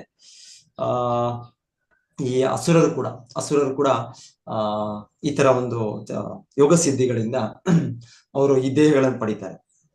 ಕೃಷ್ಣನ ಲೀಲೆಯಲ್ಲಿ ನಾವು ಕೇಳೋದು ಅಗಾಸುರ ಅಂದ್ರೆ ಒಂದು ದೊಡ್ಡ ಹೆಬ್ಬಾವು, ಪೈಥಾನ್. ಎಷ್ಟು 6 ಮೈಲಿನೋ 6 ಕಿಲೋಮೀಟರ್ 6 ಮೈಲಿ ಅನ್ಸುತ್ತೆ. ಸೊ 6 ಮೈಲಿ ಅಂದ್ರೆ 10 ಕಿಲೋಮೀಟರ್ ಆಗುತ್ತೆ. ಸೊ ಅಷ್ಟು ದೊಡ್ಡ ಒಂದು ಹಾವಿನ ದೇಹವನ್ನು ಪಡೆಯೋದು ನೋಡಿ. ಅದು ಎಲ್ಲಿಂದ? ಅದು ಯೋಗ ಸಿದ್ಧಿಯಿಂದ. ಮತ್ತೆ ಅರಿಷ್ಟಾಸುರ ಅಂದ್ರೆ ಆ ವ್ಯಕ್ತಿ ಒಂದು ಎತ್ತುಗಳು, ಬುಲ್ ಆ ತರ ರೂಪ. ಮತ್ತೆ ಗರ್ಧಬಾಸುರ ಒಬ್ಬ ಕತ್ತೆಯ ರೂಪ. ಬಕಾಸುರ ಒಂದು ಬಾತುಕೋಳಿ ಆ ತರ ರೂಪ. ಕೇಶಿ ಒಂದು ಕುದುರೆಯ ರೂಪ. ಸೊ ಆಕ್ಚುಲಿ ಇವರೆಲ್ಲ ರಾಜರು. ಯಾರು ಕೇಳ್ತೀವಿ ನಾವು, ಅರಿಷ್ಟಾಸುರ, ಬಕಾಸುರ, ಇವರೆಲ್ಲ ಮೋಸ್ಟ್ಲಿ ಬಕಾಸುರ, ಅಗಾಸುರ, ಪೂತನ, ಅವರು ಅಕ್ಕ ತಂಗಿ, ಅಣ್ಣ ತಮ್ಮ, ಹಾಗೆ ಒಂದೇ ಕುಟುಂಬದವರು ಕೂಡ 2-3 ಜನ. ಸೊ ಎನಿವೆ, ಸೊ ಇವರೆಲ್ಲ ಆ ರೀತಿಯ ವ್ಯಕ್ತಿಗಳು, ಅವರು ಈ ರೀತಿಯ ರೂಪಗಳ ದೇಹಗಳನ್ನು ಪಡಿತಾರೆ. ಸೊ ಇದೆಲ್ಲ ನಾವು ಕೇಳ್ತಾ ಇದ್ರೆ ನಾವು ಇದೆಲ್ಲ ನಂಬೋದಾ? ಇಲ್ಲ, ನಂಬೋದಾಗತ್ತೆ. ಇದು ಈ ರೀತಿ ಬೇರೆ ಬೇರೆ ಗಾತ್ರ, ದೊಡ್ಡ ದೊಡ್ಡ ಗಾತ್ರದ ಅಸ್ತಿತ್ವ ಇದೆ. ಆಕ್ಚುಲಿ ಹೇಳ್ತಾರೆ, ಕಲಿಯುಗದಲ್ಲಿ ನಮ್ಮ ಗಾತ್ರ ತುಂಬಾ ಕಡಿಮೆ ಆಗ್ಬಿಟ್ಟಿದೆ. ಮನುಷ್ಯ ರೂಪದಲ್ಲಿ ಕೂಡ ನಾವು ಎಷ್ಟು 6 ಅಡಿ, ಮ್ಯಾಕ್ಸಿಮಮ್ 6 ಅಡಿ 6. ದ್ವಾಪರ ಯುಗದಲ್ಲಿ ಇದಕ್ಕೆ 2 ಪಟ್ಟು ಅನ್ಸುತ್ತೆ. ತ್ರೇತಾಯುಗ, ಅದರ ಹಿಂದಿನ ಯುಗ 3 ಪಟ್ಟು, ಸತ್ಯಯುಗ 4 ಪಟ್ಟು. ಅಂದ್ರೆ ಅವ್ರು ಆಲ್ಮೋಸ್ಟ್ 30 ಅಡಿ ಅವರ ಮನುಷ್ಯರಾಗಿ ಅವರ ದೇಹ ಇರ್ತಂತೆ. ಸೊ ಇದು ಮನುಷ್ಯ ಲೋಕದಲ್ಲಿ. ಹಾಗೆ ಪ್ರಾಣಿಗಳು ಕೂಡ, ಹಾಗೆ ಮರ ಗಿಡಗಳು ಕೂಡ, ಇದರ ಗಾತ್ರ ಕೂಡ ಬದಲಾಗ್ತಾರೆ ಸಮಯದ ಮೇಲೆ. ಬೇರೆ ಬೇರೆ ಇದೆ. ಅಷ್ಟೇ ಅಲ್ಲದೆ ಬೇರೆ ಬೇರೆ ಲೋಕಗಳಲ್ಲಿ ಏನೋ ಕೇಳ್ತಾ ಇದ್ರಲ್ಲ, ಹೇಳ್ತಾ ಇದ್ರು ವಿಭೀಷಣನ ಅವರ ಅವರ ಕಿವಿಯ ಹೊಲೆ ಅದು ಎಷ್ಟೋ ದೊಡ್ಡದು. ಎಷ್ಟು ದೊಡ್ಡದು ಅವತ್ತು ವಿವರಿಸ್ತಾ ಇದ್ರು ಪ್ರಭುಜಿ, ರಾಜನ್ಸ್ಕರ್ ಓದಿರ್ತಾ ಇದ್ರು. ಅಷ್ಟು ದೊಡ್ಡದು. ಇನ್ಫ್ಯಾಕ್ಟ್ ರಾವಣನ ಇದು ಕೂಡ ಹೇಳ್ತಾರೆ. ರಾವಣನಲ್ಲ, ಹಿರಣ್ಯಕಶಿಪು ಒಂದು ಕಥೆ ಹೇಳ್ತಾರೆ. ರಾವಣ ಇವ್ರ ಹತ್ರ ಹೋದಾಗ, ಯಾರ ಹತ್ರ? ಬಲಿ ಮಹಾರಾಜರ ಹತ್ರ ಹೋಗಿ ಇದು ಕೇಳ್ತಾರೆ, ಸಹಾಯ ಕೇಳ್ತಾನೆ. ಶ್ರೀರಾಮಚಂದ್ರನ ಮೇಲೆ ನಾನು ಇದರ ಯುದ್ಧ ಮಾಡ್ತೇನೆ, ನೀವು ಸಹಾಯ ಮಾಡ್ಬೇಕು ಅಂತ. ಸೊ ಅವಾಗ ಅವರು ಹಿರಣ್ಯಕಶಿಪುವಿನ ಇದು ತೋರಿಸ್ತಾರೆ, ಹಿರಣ್ಯಕಶಿಪುವಿನ ಓಲೆ ಏನೋ ತೋರಿಸ್ತಾರೆ ಅನ್ಸುತ್ತೆ. ಇದೇ ರೀತಿ ಅವರ ಓಲೆ, ಅವರ ಕೈ ಕಡೆ ಇದುಗಳು, ಸರ, ಇದೆಲ್ಲ ತೋರಿಸ್ತಾರೆ ಅವ್ರಿಗೆ. ಅದು ಒಂದು ಬೆಟ್ಟದ ರೀತಿ ಇರುತ್ತೆ. ಅವರು ಇವರಿಗೆ, ರಾವಣನಿಗೆ ತೋರಿಸ್ತಾರೆ ಬಲಿ ಚಕ್ರವರ್ತಿ. ಅದು ತೋರಿಸಿ ಹೇಳ್ತಾರೆ, ಇದನ್ನೆಲ್ಲ ಸಂಹಾರ ಮಾಡಿದ್ದು ಇದೇ ಶ್ರೀರಾಮ, ಹಿಂದೆ ನರಸಿಂಹನ ರೂಪದಲ್ಲಿ. ಇಂತಹ ದೊಡ್ಡ ವ್ಯಕ್ತಿ, ಇಂತಹ ದೊಡ್ಡ ಬಲಶಾಲಿ. ಸೊ ಈ ಭೌತಿಕ ಜಗತ್ತಿನಲ್ಲೇ ಈ ತರ ಬೇರೆ ಬೇರೆ ರೀತಿಯ ಇದಿದೆ, ದೇಹಗಳಿದೆ, ಅಸ್ತಿತ್ವ ಇದೆ. ಸೊ ಮತ್ತೆ ಮನವರಿಕೆ ಮಾಡಕ್ ಪ್ರಯತ್ನ ಪಡ್ತಾರೆ. ಯಾರಿಗೆ? ರಾವಣನಿಗೆ ಆದ್ರೂ ಕೂಡ ಅರ್ಥ ಆಗೋದು ರಾವಣನಿಗೆ. ಸೊ ಹೀಗೆ ಬೇರೆ ಬೇರೆ ದೊಡ್ಡ ದೊಡ್ಡ ಗಾತ್ರದ ಜೀವಿಗಳಿದ್ದಾರೆ ಈ ಜಗತ್ತಿನಲ್ಲಿ, ಭೌತಿಕ ಜಗತ್ತಿನಲ್ಲೇ ಇದ್ದಾರೆ.